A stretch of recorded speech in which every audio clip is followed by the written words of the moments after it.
Yan, at least halos po lahat, no? When it went out, talaga pong pinag-uusapan ito.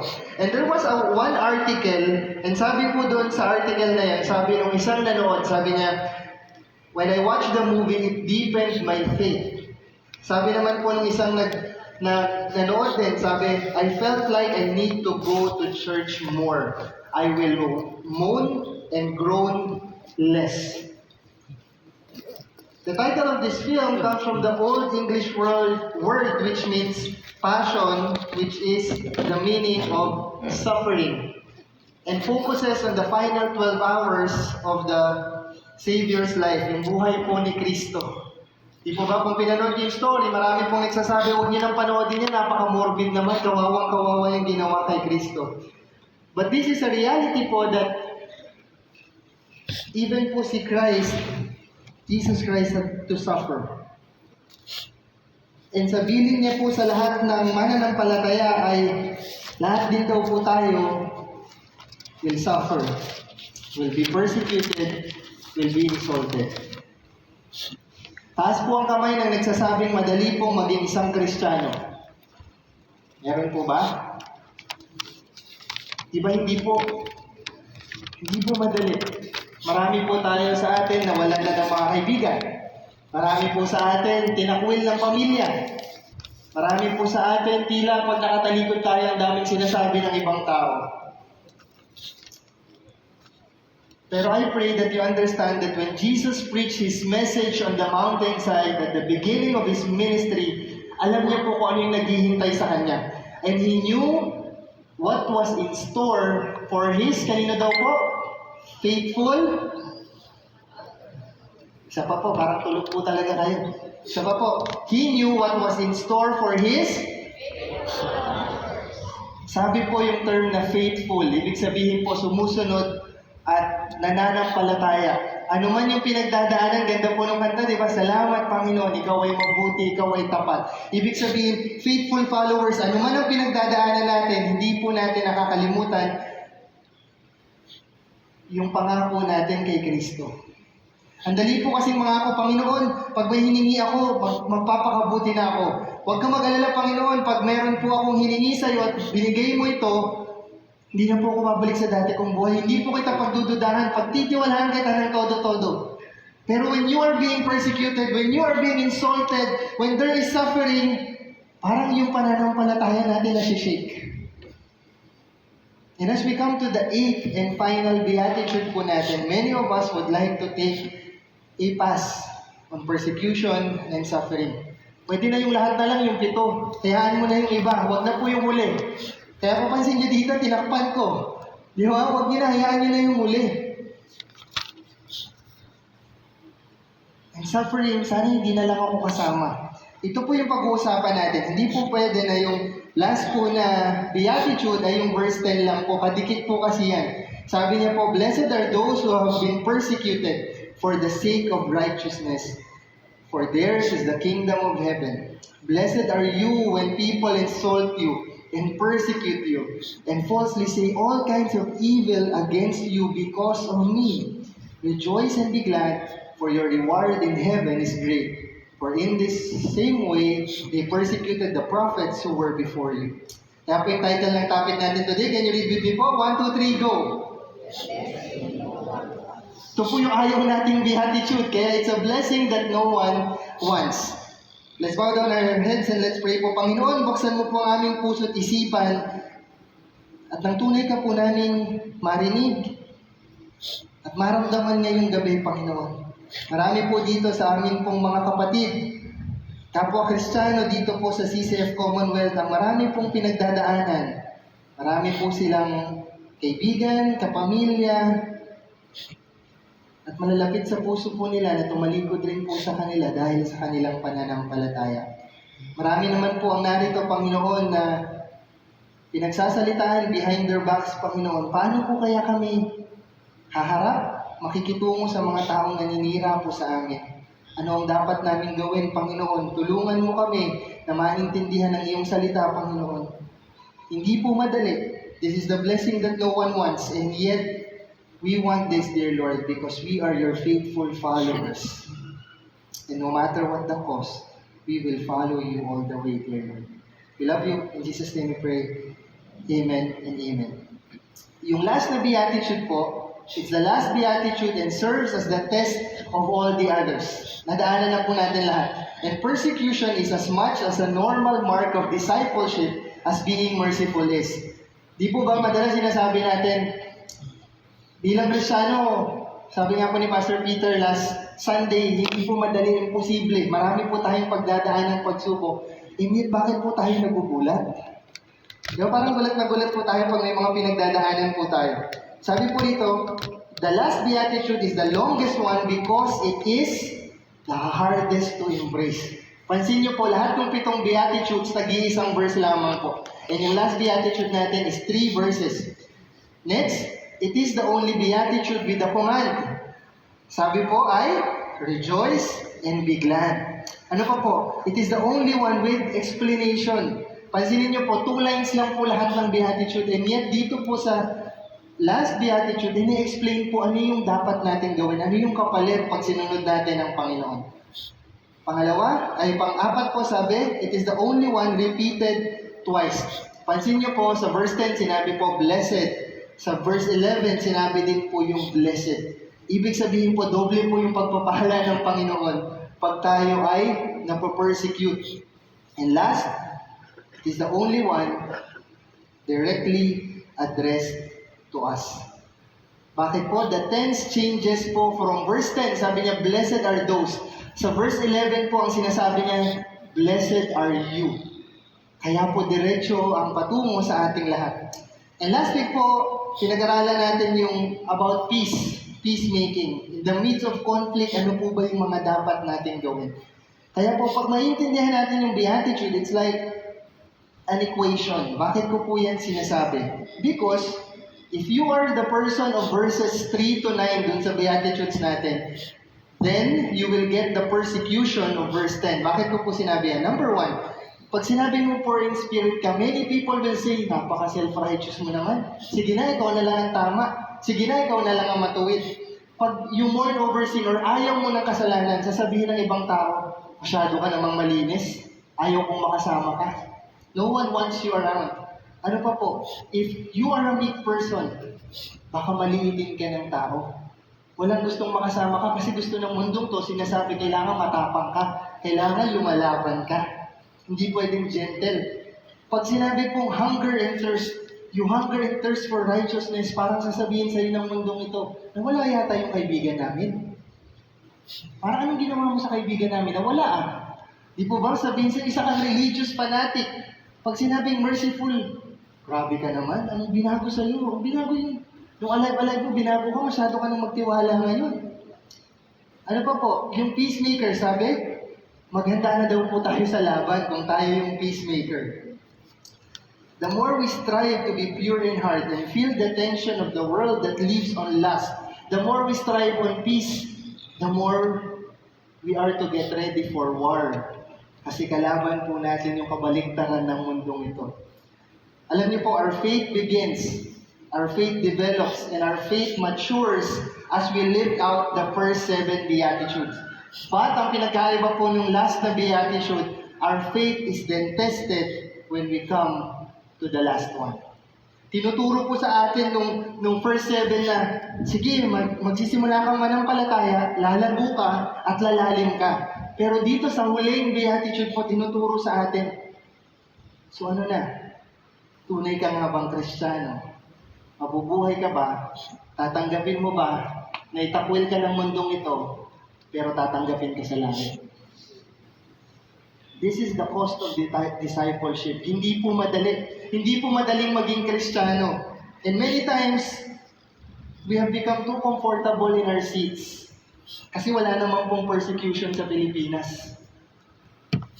Wala namang pong masyadong insult. Wala namang pong masyadong paninira dito sa Pilipinas. And yet, we see the persecution in other countries. Sobrang blessed na po tayo. Pero they fight for their faith. Di tayo po, what are we doing? What are we doing? Tonight, we will be talking about 3 points lamang po. Persecution is a given. Ibig sabihin talaga pong darating yan, persecution is a gift, regalo daw po. Ano ba bro, pang regalo yung persecution, talaga ba? And persecution brings gladness. Simula po tayo. Some of us have bought into the belief that once we have Jesus in our life, tinanggap po natin si Kristo, everything will be great. Magiging madali lahat, maraming blessings, maraming pagpapala. Maybe we've even thought that we should be successful and financially well off. Sabi ko, Lord, ipagkakatiwala ko sa yung buhay ko, pero parang baliktad po yung nangyayari. Kala ko po maraming blessing. Actually, the Bible says that the exact opposite will happen for those who honor and obey Christ. Si Kristo po, never siya nag-preach ng prosperity gospel. Christ always preached about persecution gospel. Kasi that is the truth na meron po tayong pagdadaanan, hirap. Bakit po? Ano po yung sabi niya? Blessed are those who have been persecuted para daw po saan? For the sake of righteousness. Ano pong ibig sabihin ng righteousness dito? It means living the straight way. Ibig sabihin po lumalakad ng matuwid patungo in Christ-likeness sa pamumuhay kay Kristo, following the life of Jesus. And sabi po ng isang theologian, sabi niya, Tagalogin ko na lang po, sabi niya, huwag na daw po tayong masurprise kung meron tayong mga persecution na pagdadaanan sa buhay natin. Mas lalo daw po tayong magulat kung wala tayong pagdaan ng persecution. Bakit po? Ibig sabihin, hindi ka tumitindig para kay Kristo. Ibig sabihin, sa mga pagkakataon na kailangan pakita mo yung pagkakakristyano mo, hindi mo pinapakita. Baka sumusunod ka lamang sa agos, kaya walang persecution na nararanasan. Kasi kung tunay kang lumalakad kay Kristo, marami kang pagdadaan ng persecution. Why? Kasi tumataliwas ka sa agos ng mundo. Kaya definitely, there will be persecution. And the faithful followers of Jesus were persecuted. Ano pong nangyari? Si James was beheaded. Si Philip was scourged, yung ginamit po kay Kristo, thrown into prison and was crucified also. Si Matthew was slain with the sword. James was stoned to death. Si James, the less po ito. Si Matthias was stoned and beheaded. Si Andrew was crucified and left hanging on the cross for 3 days. Grabe, no? Si Peter po, pabaligtad, na ipinako sa cross. And Jude was crucified, and many more believers during the first church, the early church. Kamusta po kaya tayo? Paano po kaya kung may persecution? Tatalikod ka ba sa pananampalataya mo? Paano po kaya kung may mga paghihirap? Paano kung ma-experience natin yung nangyayari sa Israel na may mga struggles? Paano po kung sa ibang bansa sinabi na huwag kang magbasa ng Biblia? Ano pong mangyayari sa atin? Questions po na tayo lamang po ang makakasagot. Kasi po yan po ang basihan ng relasyon natin sa Panginoon. Sabi nga po, huwag daw tayong magulat. Why? 2 Timothy 3:12 says, in fact, everyone who wants to live a godly life in Christ Jesus will be? Isa pa po, will be? Isa pa po, will be? Persecuted. According to John Piper, due to the nature of Christianity and the sinfulness of human beings, persecution is persuasive. Ibig po sabihin, there is such a tension between the message of the life of Christ and the message of this world. Hindi po talaga magtutugma. Either you're of the world or you're living for Jesus. Yun po yung sinasabi. And kamusta po ang relasyon natin sa Panginoon? Sinabi niyo po sa Philippians, for it has been granted to you on behalf of Christ. Tama na daw po bang maniwala lang tayo kay Kristo? Tama na daw po bang maniwala lang tayo kay Kristo? Ano pong sagot ninyo? Tama na po ba daw? Ano po? No, sabi po, but also to, can you read with me po yung nakaread? 1, 2, 3, go. But? Okay po tayo pag madali ang lahat eh. Pag ang dami-daming blessings. Pero paano po pag may mga sufferings na? May mga challenges na pinagdadaanan? Akapit po ba tayo o bibitaw tayo kay Kristo? The reality is we will be persecuted because of the Lord Jesus Christ we love. Kung tunay na mahal natin si Kristo, makakaranas po tayo ng hirap sa ating pananampalataya. Sabi niya po towards the end ng verse 11, sabi niya, ano daw po ang dahilan ng lahat ng pagpapahirap? Can you read with me po? 1, 2, 3, go yung nakaread. Dahil daw po kanino? Dahil po ba sa sarili natin? O dahil po kanino? Kay Jesus, sa Panginoong Hesukristo. This helps us understand yung definition po kanina about righteousness. Sabi niya, to be righteous simply means being like the Lord Jesus Christ.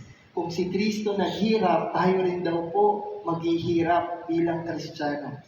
For one reason or another, some people are so upset with Jesus that they take it out on those who love Him. Marami po kasi pa rin hindi naniniwala kay Kristo. Marami pa rin pong nagagalit sa pananampalataya natin. Kanina po galing kami sa school, isa po sa mga subjects namin is yung target area ministry. Kailangan namin pumunta sa isang school or sa church na tutulungan po namin. And yung napili po namin is yung Global Reciprocal College. Nasa taas po siya ng CCF Grace Park. And yung directress na po yung mismo nagsasabi, lahat ng estudyante dito, first year, 1,000 students a-attend dyan sa gagawin yung not alone. And then lahat po kami lumabas. Yung isa pong kasama namin, may isang estudyante na, hindi totoo yung Kristo niyo. Kaya po ang sinasabi ng mundong ito, hindi lahat pare-parehas. May magki-question po sa ating pananampalataya at kamusta po ba tayo? Sabi, do we really hunger and thirst for righteousness? Yung mga pinag-aaralan po ba natin hanggang dito na lang po sa kwarto natin, dito sa worship hall, or paglabas natin, we can defend our faith. Jesus was different, sabi po ni Warren Wiersbe, and the world that thrives on conformity cannot tolerate differences. The early Christians were confronted with the choice, susundin ba nila si Caesar or susundin nila si Kristo? Ito pong kanina yung mga apostles, yung mga disciples ni Kristo, pinili si Christ. Hindi even wanted to die for what they believe in. Can you read with me po? Sabay-sabay po natin basahin. 1, 2, 3, go. We, because of the...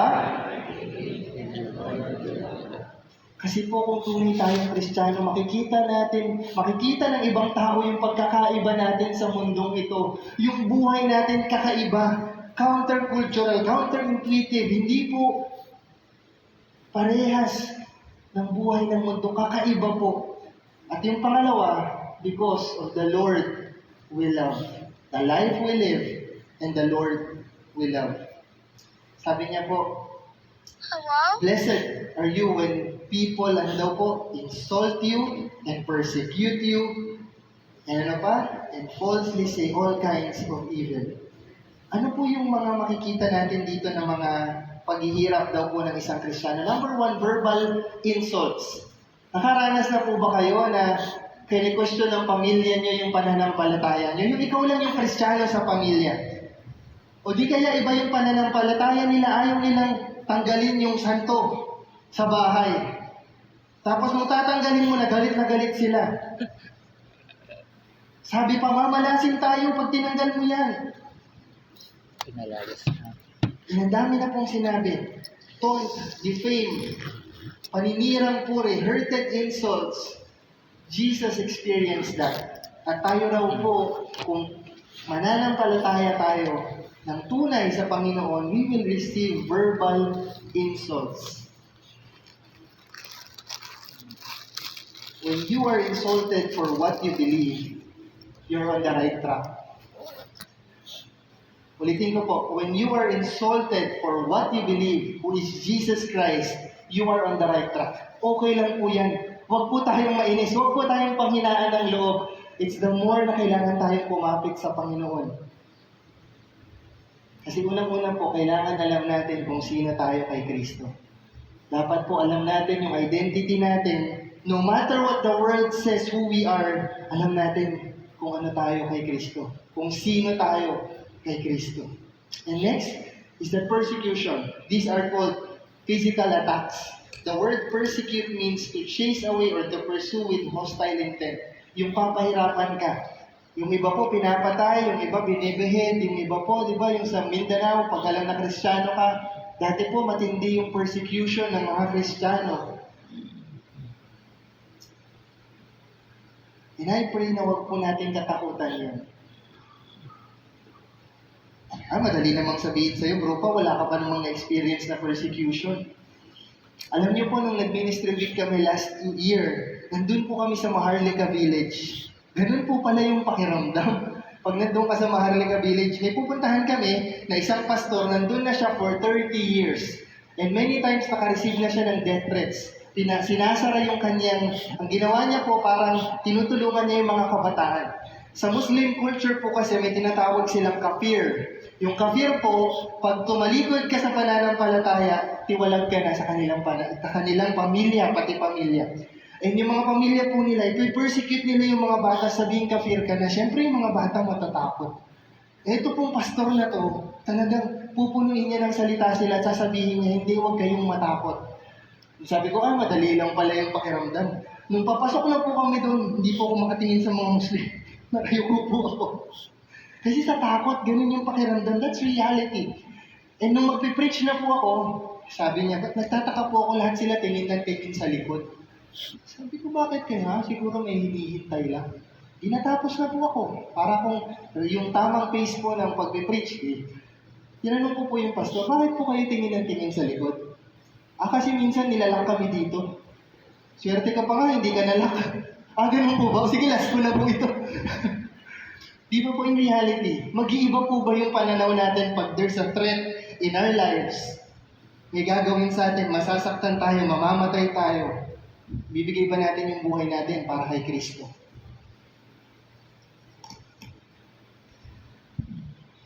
Sabi niya po, falsely say all kinds of evil. Ito po yung pinaka-common sa ating lahat, yung false accusations that people say bad things about us behind our back. Diba? Sino po yung may mga kaibigan dito na nung naging believer ka, naging Kristiyano ka, ang dami nang nagalit sa'yo. Hindi na po ako maimbita sa basketball kasi may inuman Pagkatapos, nawalan ako ng mga kaibigan. Yung mga tito ko na dati kasama ko sa basketball, kasama naglalaro kami, di na rin nila ako inaaya. Mga pinsan ko, hindi na ako inaaya.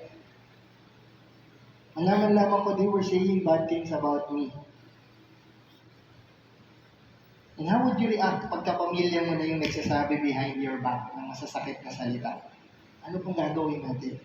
Lagi niyo pong tatandaan yung last line. Sabi dyan, because of me. Ginagawa mo ba ito para kay Kristo? Kasi kung para sa Panginoon yan, huwag kang magulat, huwag kang matakot, huwag kang panghinaan ng loob. Because kasama mo ang Panginoon every step of the way. Tuloy po tayo. Point number 2. Persecution is a gift. Most of us can agree that persecution is given. Okay na, persecution given. Binigay na yan, talagang dadating. Pero regalo, bro, Pao? Regalo yung persecution? Parang hindi ako makapaniwala. We are blessed when people messed with us for our faith. And what we receive is the kingdom of heaven. Ano daw kung tatanggapin natin? Yung kaharian ng Panginoon. May paghihirap man po dito sa physical world. Pero ano yung matatamasa mo kung hindi ka bumigay? Kung hindi ka tumalikod? Kung tumindig ka para kay Kristo, you will experience heaven. Sabi niya po sa Hebrews 11:36-38. Some were jeered at, some their backs were cut open with whips, others were chained. Ganito daw po yung naramdaman ng mga mananampalataya. Some died by stoning, sawed, hinati, nilagari sa kalahati, killed with the sword. They were too good for this world. Ibig sabihin po ng term na yun, the world was not worthy of them. Tayo po, we're not worthy of this world. Kasi hindi naman po tayo nakatingin dito sa physical, sa material na bagay na meron yung mundo, pero yung eternal perspective. Because persecution is the trigger that causes God to pour out His blessings on your life. Baka yun lang yung hinihintay, yun lang yung trigger. Alam nyo, kinukongratulate kayo ng Panginoon pag napo-persecute kayo, pag nahihirapan kayo. And God congratulates you and so happy. Ayan yung anak ko, tumitindig para sa akin. Ayan yung anak ko, nahihirapan para sa kanyang pananampalataya. Persecution is the trigger that causes God to pour out His blessings in your life. I'll never forget the martyr missionary, Jim Elliot's famous quote when he said, He is no fool who gives what he cannot keep to gain what he cannot lose. Ibig sabihin po, ano ba yung pinaghahandaan natin? Yung meron dito tayo sa mundo o yung para po sa perspective natin sa langit? And last, persecution brings gladness. Napakaganda po nung verse 12. Simula pa lang po nung verse, sabi niya, rejoice and be glad, for your reward in heaven is little, is small, is minimal, ano daw po? Great.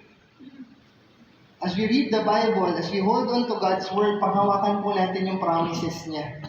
It caps off, it summarizes lahat ng Beatitudes na sinasabi, and here is verse 12, sinasabi, magpakatatag ka, maging masaya ka, be glad, because your reward in heaven is great. Katulad ng mga propeta, ng mga disipulo, ng mga apostles ko na nagpakahirap, na na-persecute them way before you, they are receiving their reward in heaven. Rejoice when persecuted. Why? Because persecution confirms our relationship with God. Dito po nakikita kung tunay yung relasyon mo sa Panginoon. Di po ba? 1 Peter 4:16 says, if you suffer as a Christian, do not be ashamed, but praise God that you bear His name. Dito po napapatunayan kung tama o tunay. Totoo ba yung pananampalataya natin? Totoo ba yung relasyon natin sa Panginoon? Next, persecution causes reliance. Ito po yung isa sa magaganda. Ibig sabihin, mas lalo kang kumakapit. When we suffer, we are more prone to do some self-examination. And tinitignan natin, Lord, ano pa yung mga ways na pwede akong mas kumapit sa iyo? Mas mag-rely sa strength mo. Mas mag-rely sa hope mo. Mas mag-rely sa love mo. Lord, paano po? Next, persecution cultivates righteousness. One of the best ways to grow is to go through some grief. Marami po sa atin nahirapan. Nagbibighati, yun po yung grief. And it teaches us kung ano yung tama. It teaches us, it brings us towards the light. The more na nahihirapan tayo, mas hinahanap po natin bilang Kristiyano, nasaan ang Panginoon dito sa sitwasyon na pinagdadaanan ko. And the more that you are persecuted, it allows you to bring righteousness, to go through the light and reach out for the Lord. And last, persecution confers a reward. Huwag po tayong panghihinaan. There's a reward waiting for us. Rejoice, relationship, reliance, righteousness, and reward. Remember po, persecution is given. It is a gift that comes with blessings. And it should bring us gladness because the rewards are worth the risk. Hindi ko po alam if I already shared this sa inyo, but one of the greatest na pinakamasakit na naramdaman kong persecution is from my eldest brother. He was already living in sin. Nakikipag-living siya sa kanyang girlfriend at that time, and sinabi ko sa kanya, Tol, mali ang ginagawa mo. And a few years back, 2 years back, ako naman po yung nakikipag-live-in. Nakilala ko ang Panginoon muli, din sinurrender ko ang buhay ko, at naitama ko po yun, umalis po ako dun sa relationship na nakikipag-live-in ako. And nung time na sinasabi ko na yun sa kuya ko, naalala ko nasa inuman pa kami. I had to leave. Kasi kinukuha ko nga sana siya dun eh. Araw-araw po nagsusugal yung kapatid ko. Sobrang lulong sa utang, lulong sa bisyo, and he was really living a life of sin. And the hardest part is yung mawalan ka ng kapatid. Yung tila, kinancel na po ako ng kuya ko. Kinancel na ako ng kuya ko. Napakasakit nun. It's more than persecution. Durog na durog po ako. Sabi ko, Lord, ito po ba yung kapalit? Pero the Lord is testing me. Paulo, how will you react? Titigil ka ba o patuloy mo siyang i-reach out? Para pong mga D-group members natin, para tayong pinipersecute pag di sila sumasagot, tama po. Pag kinakamusta mo, kamusta ka. Tapos pag nag-D-group ka, di mo naman ako kinakamusta, bro eh. Nakita mo yung message ko sa'yo? Di ba? Di po ba? Ilang beses pa natin sila kinakamusta. Pero hindi sila sumasagot, hindi atin ang D-group. Ang sakit-sakit po ng pakiramdam na yun. Di po ba? Yung mga magulang natin, di natin sinasagot, masakit din po yung pakiramdam sa kanila. And ganoon din yung naramdaman ko, I feel lost at that time kasi parang nawalan ako ng kuya. And I remember my brother na isa, Sabi niya rin sa akin, "Uy, parang masyado ka namang harsh kay kuya." And you have to speak the truth in love many times. Masakit man, pero kailangan po natin gawin. And today, they are already serving the Lord. They are attending. Hindi po yun yung napangasawa ng kuya ko. Nilayo siya ng Panginoon. Kinasal po sila. Mas maayos yung buhay niya ngayon. And because we stood firm, we have to stand firm. Masakit man, pero worth it towards the end. Meron pong reward. Kaya as I end, this is my prayer that I may be able to finish well.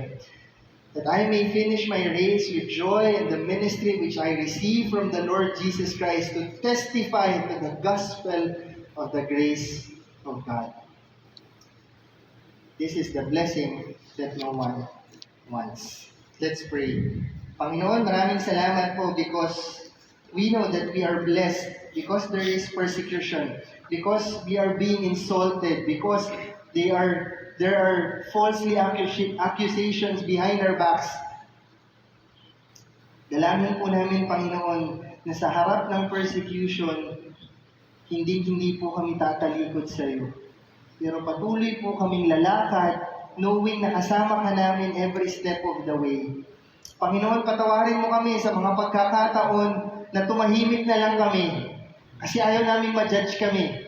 Ayaw namin na mawalan kami ng mga kaibigan. Ayaw namin may masabing hindi maganda sa amin. Patawarin mo kami, Ama, kasi hindi kami tumindig para sa iyo.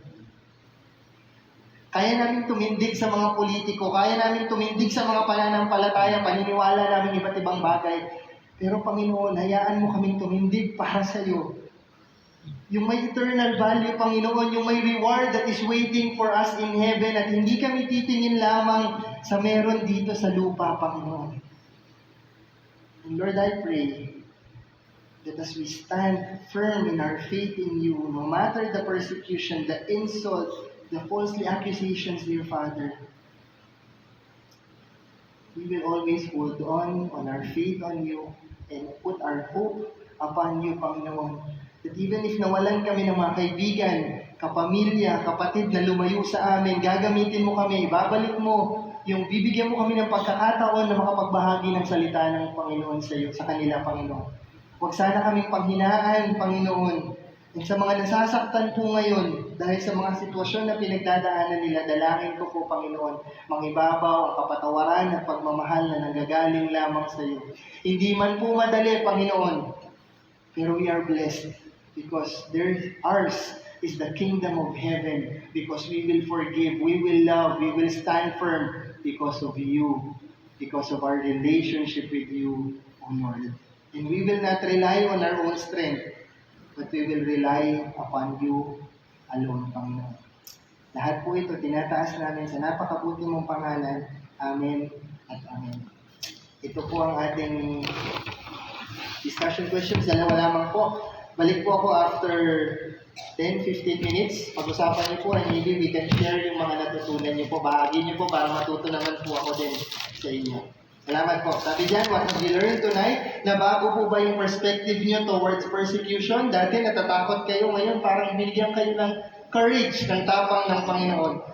And how will you apply your learnings? Yung natutunan po natin, persecution is given, persecution is a gift, persecution brings gladness. And ano po yung specific action na gagawin nyo? Kahit isa lamang po. Salamat po, balik po ako.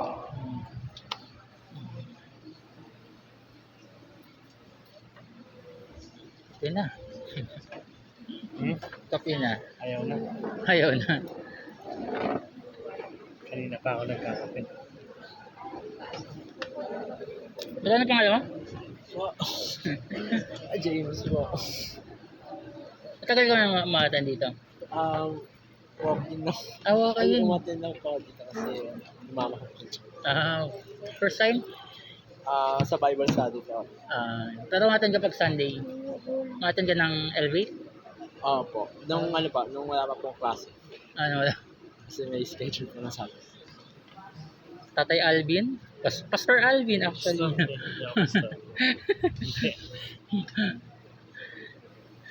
So balik tayo.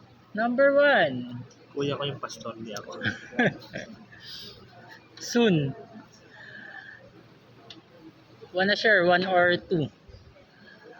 Ano yung natutunan natin tonight? May nagbago ba sa perspective mo before and after the message? Sumusimulan, Pastor. Ay, Gift pala yun. yung... Persecution. Oo nga eh. Share. Sa akin wala naman nagbago kasi parang ano siya eh. Parang yun yung hinahanap-hanap ko dito eh. Sabi ko nga sa big last Saturday yung nag-usap-usap kami. All men's eh. Parang nung dumating ako sa CCF, parang na-culture shock ako. Iba kasi yung nakasanayan kong church na yung sa next parang sa bata nga lang, di ba? Parang hindi ako kontento yung sinabi ng head namin na kung sino lang yung andito, yun lang yung i-disciple natin.